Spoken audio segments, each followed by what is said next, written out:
I got a text from Steve that read, "You vastly underestimate my capacity to produce potable water."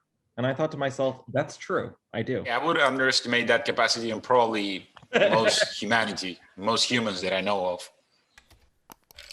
Welcome to another episode of Bourbon and Data Breaches, where we cover one of our favorite bourbons and the top 5 most interesting data breaches from this last week. I'm Steve. Mike. I'm Nikki. Yep. Great. Well, Nikki, what do you have for us this week? Topic number 1 comes from Bloomberg. Headline reads, Clubhouse chats are breached, raising concerns over security. An identified user was able to stream Clubhouse audio feeds this weekend from multiple rooms into their own third-party website. This is said by the spokeswoman for Clubhouse. If you are unaware, Clubhouse is a new, I guess it's a social media platform, technically. It's a chat room that provides no video. So selected folks are invited to talk about predetermined topics. It was founded last April and has been gaining a lot of steam simply because you have to be invited to go and talk. But I mean, we've covered it in previous episodes that a lot of social media platforms are not built for security, and this is showing that is true. If you guys read the story and looked into it, what do you guys think about it? So Clubhouse really came out of nowhere. One day everyone was talking about it. Is that your experience? Yeah, that's my experience as well. I think you need to be invited. You cannot like sign up like a regular social network. I think it's like Discord, where there's lots of different clubhouses. I don't know the Clubhouse vernacular. Lots of different rooms, and you can be invited into a room. I haven't been invited to one yet. I would never be part of a Clubhouse that would have me as a member. Me either. But quoting Groucho Marx, I wouldn't want to be a member of a club that invites me to join. Yeah. But blanket social media rule from now on, just assume that it's hacked. Just assume that it's hacked. Don't say anything. But it's open. Don't assume that anything that you wouldn't want to be leaked because it's already been leaked. Don't post anything that you don't want leaked because it's already been leaked. Even if it's invite only, I wouldn't expect it to be private. Yeah. I mean, it's a social network. I mean, social.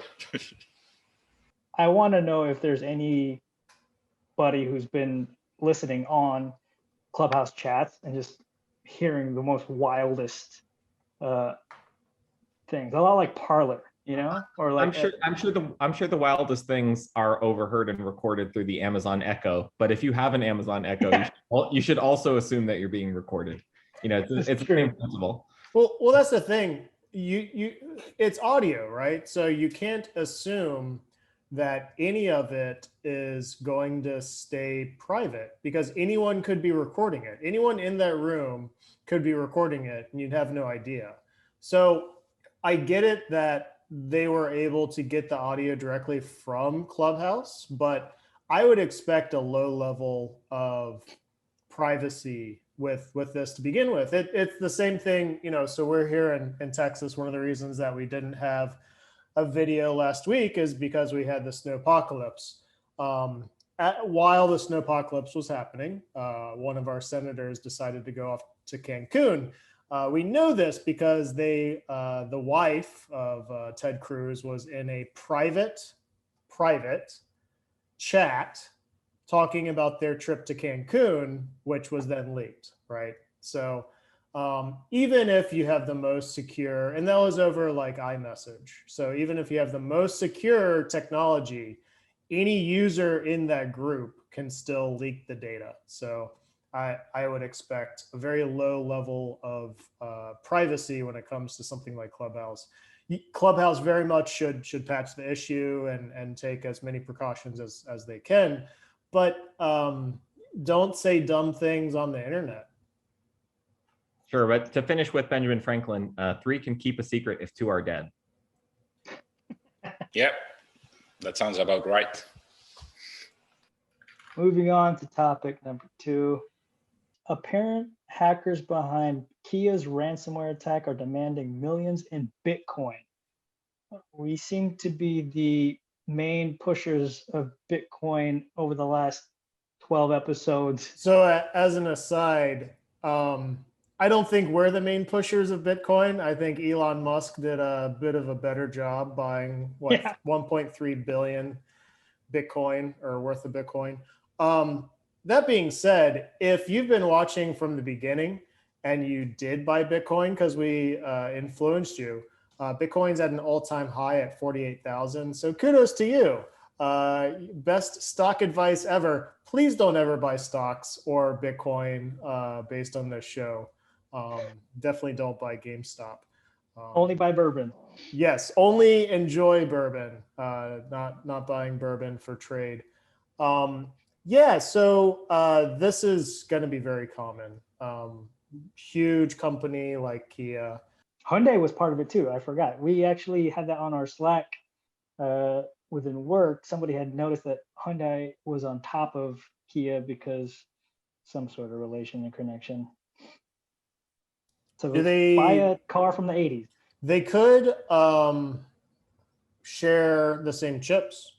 You know, you think about cars, there's lots of different car brands, but when you get down to it, some of the components, there's very few producers. And there's actually a shortage of car chips right now. So a lot of your cars could be running the same OS effectively. And if a hacker finds a vulnerability in the OS, you can take your pick. So take the bus, is what you're saying. This has all been patched, right? I think it's not common to have remote start. That's like a premium feature. And if Kia's got it, I was gonna assume that everyone's got it. You know, if you really want to be safe and secure, you could do some research into it, but I'm sure there's not a lot of information. Teslas are constantly attacked. So they're probably one of the most hardened cars you could buy. They take security very seriously because if Tesla has any issue, it makes big news. So yeah, you could buy for security. I don't know if buying for security is going to become the new thing in cars, but clearly, you know, it's making headlines when you can just remote start any Kia you find. Let's talk about this week's bourbon. I'm going to share my screen here. So this week we have Four Roses. Four Roses is a fun bourbon, one of my personal favorites. If you take a look at their offerings, it's all Four Roses. They have a few different offerings. You'll probably see the Four Roses small batch, which is great. Four Roses single barrel, which is what I am featuring this week. Small batch select, and then they've got some sort of signature series. Four Roses is a Kentucky bourbon. It's Lawrenceburg, Kentucky. As far as I can tell, it is not a Heaven Hill brand, so this is not a Heaven Hill bourbon. First time in quite a while. Looks like a really fun distillery. You've got a pretty building here. You've got just, you know, lots of Four Roses. If you're into bourbon, should be a good time. What's interesting about Four Roses is that their claim to fame is every bottle of regular Four Roses has 10 different varieties in it. So they make 10 different bourbon recipes, 2 different mash bills, and 5 different yeasts. So they're using different yeasts and different varieties of mash bill to get different flavors. And then the master distillers will blend those to get a nice full flavored bourbon. Now we are doing the single barrel, which turns out the single barrel is always the OBSV. So if you liked bourbon, but you wanted more math involved, this is your bourbon, because the OBSV is yeast V, but mash bill B, which is 60% corn, 35% rye, and 5% malted barley. So That's a long way of saying that this is a very fine bourbon. And I'm going to talk about it while I hold up the bottle. So Four Roses single barrel. They'll tell you what barrel it is. You can see that here. Highly unlikely you'll get the same barrel as I got, but I got the TS671B. So if you're into random numbers, there you go. The great thing about Four Roses, with that 35% rye, you're going to have some really nice rye spice on it. They must age this a long time because it's incredibly smooth. And it, when you get the aroma of this bourbon, you're not expecting much. It smells like Four Roses, so it's pretty light. But the taste is just phenomenal. It just explodes in your mouth.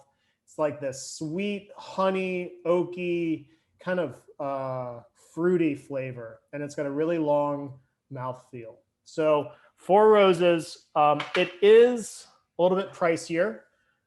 We have this bottle here for about $40 MSRP. So if you're looking to treat yourself and you've not had Four Roses, it's definitely worth a go.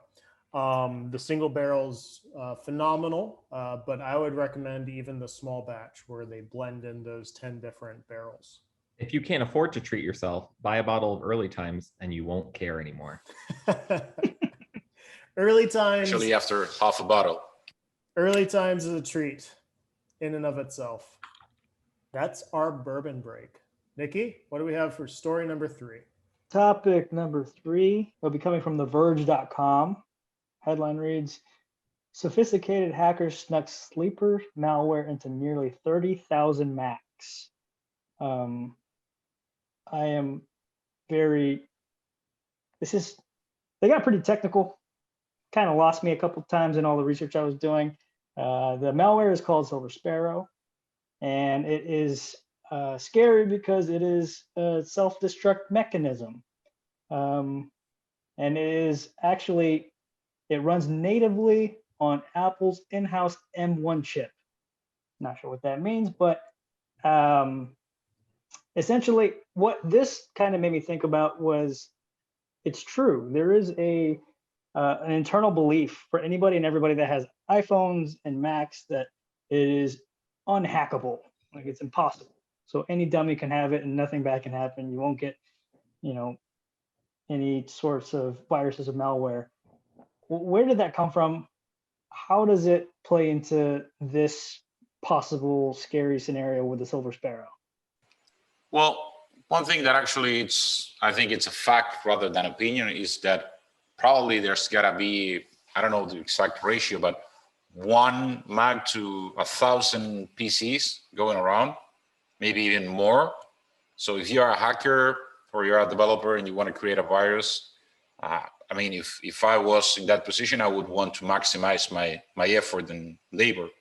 So I would definitely not target Macs or Linux, for example, because those are really not very used. So it's very uncommon, at least for me, to see that there's a malware or some malicious software going around for a Mac.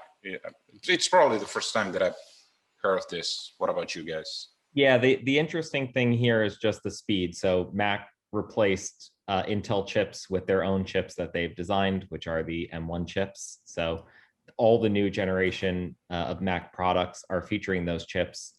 It's not a surprise that they're infected. What's surprising is the speed with which they're infected and the way that the infections evaded researchers that put the chips in the devices in the first place. So you would have thought that they would have released these products and then see the infections come out, but the two things seem to have happened simultaneously, which is what is boggling everybody's mind. I think with the M1 chip, it's still an ARM chip, and it's similar to some of the silicon that they've put into their phones. And so I don't expect that this malware was built for the M1. I just think that it leveraged the Apple libraries that made it easy for it to run on the M1 or Intel. There's been malware for Macs in the past, but it has been much less frequent than Windows.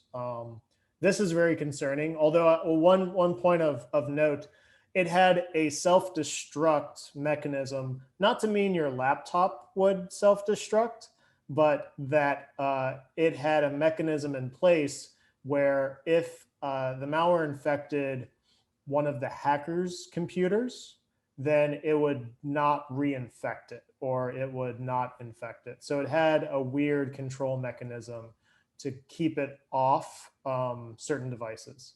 So obviously very concerning. Did Apple patch this already, Nikki?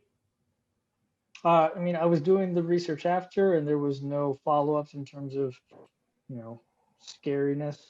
I'm going to guess that it was addressed as quick as it came out.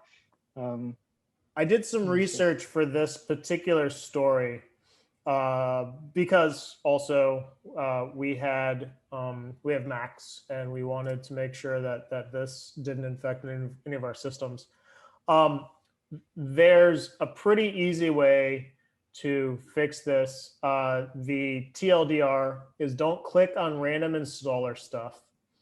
If you happen to have done that, then you can remove library launcher agents verx.plist, init verx.plist, and then temp version, temp verx, library application support verx. So basically remove anything with verx in the file name.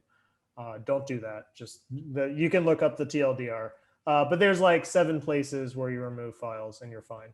So pretty easy fix when it's all said and done, compared to some of the Forever Blue and Red Worm and all the other old Windows stuff. Topic number 4 we'll be covering today. China hijacked an NSA hacking tool in 2014, and used it for years. This was an update and a follow-up emphasizing the fact that there's a lot of tools readily available for hackers anywhere and everywhere to do whatever they want. And sometimes they're stockpiling information for years and years and years. So nobody should ever sleep easy thinking that they're going to be completely safe. The one thing I did want to bring up was it was from a Chinese group known as APT31, which I always read as Apartment 31. And they also have aliases. One is Zirconium. The other one is Judgment Panda. I think we're building a taxonomy of hacker groups. So the NSA tools, we've actually talked about it in previous episodes. But I myself personally, I don't know how far it's gotten. Like, what were the tools that were released that were used and produced by the NSA that have been circulating over the past 7 years now, since I guess these were released or hijacked in 2014? So there's been a whole set. There's a bunch of NSA tools that were using some 0 days that were released. Same thing for the CIA. There were some CIA tools that were released. There was an Italian firm called Hacking Team or Hack Team. They had a bunch of 0 day tools that were just released. And I recall SolarWinds had some hacking tools that were released. I think it was SolarWinds. It was right around December of last year. It was either SolarWinds or some pen test company. But whenever you have a sophisticated security company building their own tools, more often than not, those tools get released, and then hackers start using them. And this is known. The NSA tools have been used by hackers for a very long time. So that statement alone, should that be scary for like the average person? Yes. Does that mean somebody's like just watching me when I have my, one of my computers in the living room that just is on, but I'm not using it? Don't do that. Use a webcam cover. Well, yes, but so just to break down some fundamental issues that connect a few of our breaches, assume that your computer is watching you. Assume that your computer is listening to you. Anytime. If you're in a forum, assume that somebody is literally copying and pasting out of the forum. It doesn't have to be a high-tech, sophisticated breach. It's still a breach. Assume that you can't trust the other people in the forum. And if you adopt that mindset, you're going to see a lot more of these things coming. Well, there's a lot of great penetration testing tools that are made and built. Metasploit, we're here in Austin. HD Moore is here in Austin. He's the writer, creator of Metasploit. Metasploit is a great penetration testing tool. It's also used by a ton of hackers. So whenever you have a tool that tests security, it's always going to be used by hackers as well. There's no stopping that. The key here is that if you have good tools to test security, you should be testing your own security, and you should assume that you're going to be under assault, right? We've had, what do they call themselves?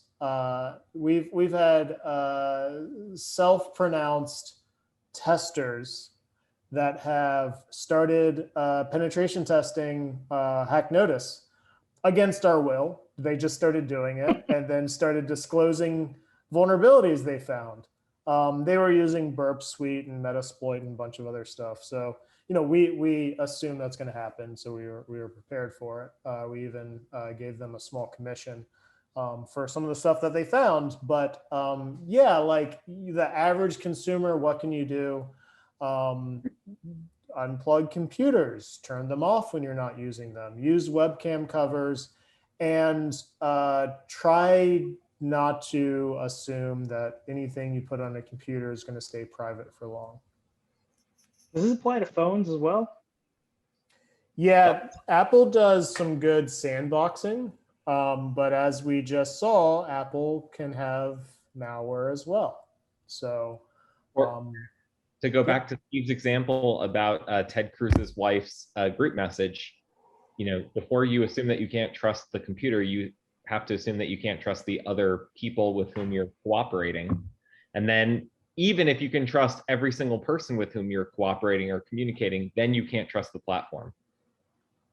I think that probably the weakest link, it's the social engineering, always the human factor.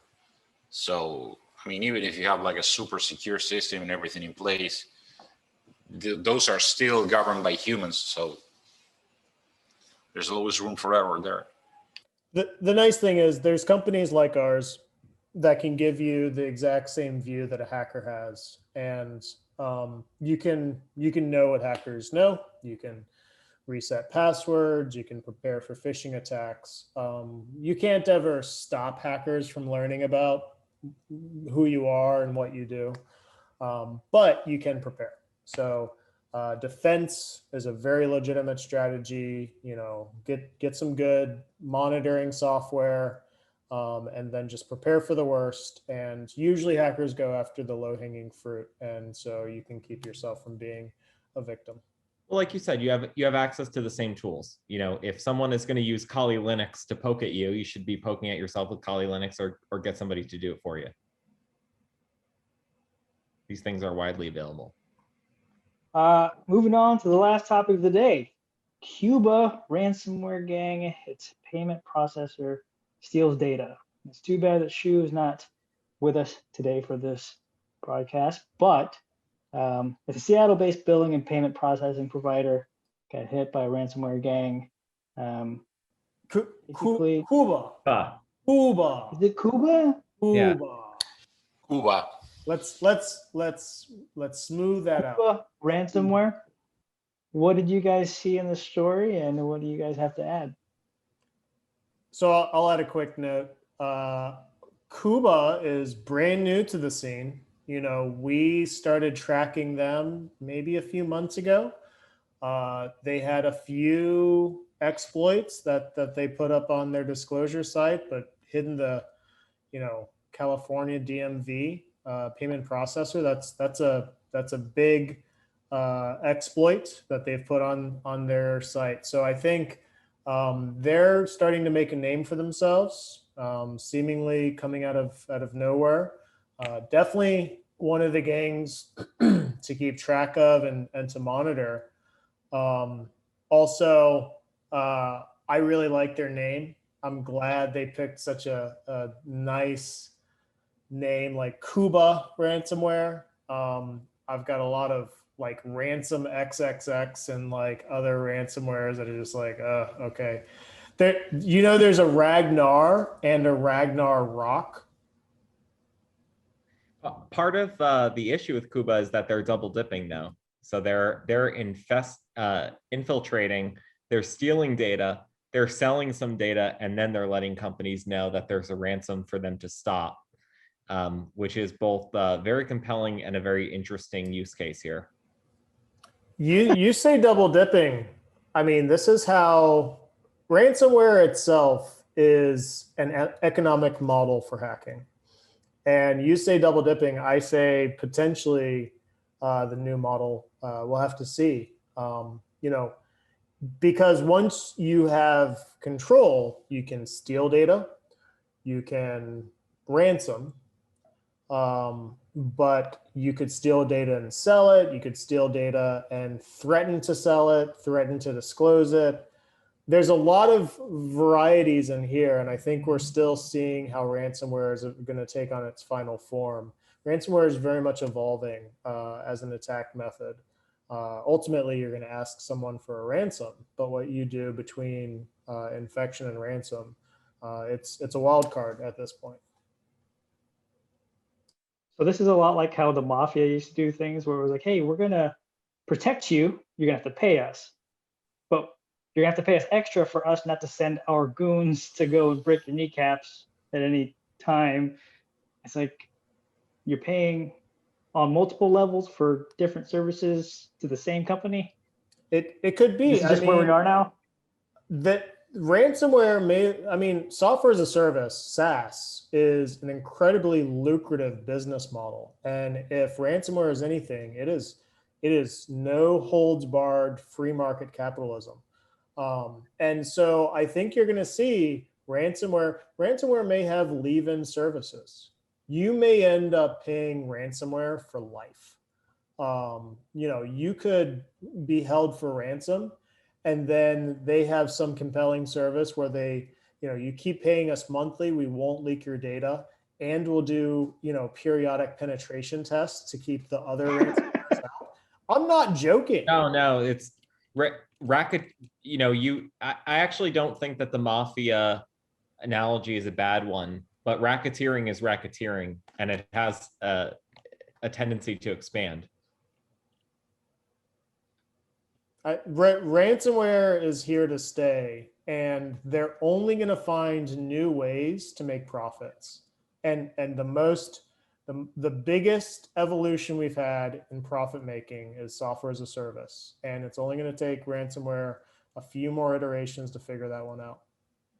This has been an episode of Bourbon and Breaches. If you have bourbons or breaches you'd like us to cover, please let us know. Like, comment, and subscribe for more of this if you enjoyed it. If you didn't enjoy it, like, comment, and subscribe anyway. Till next time.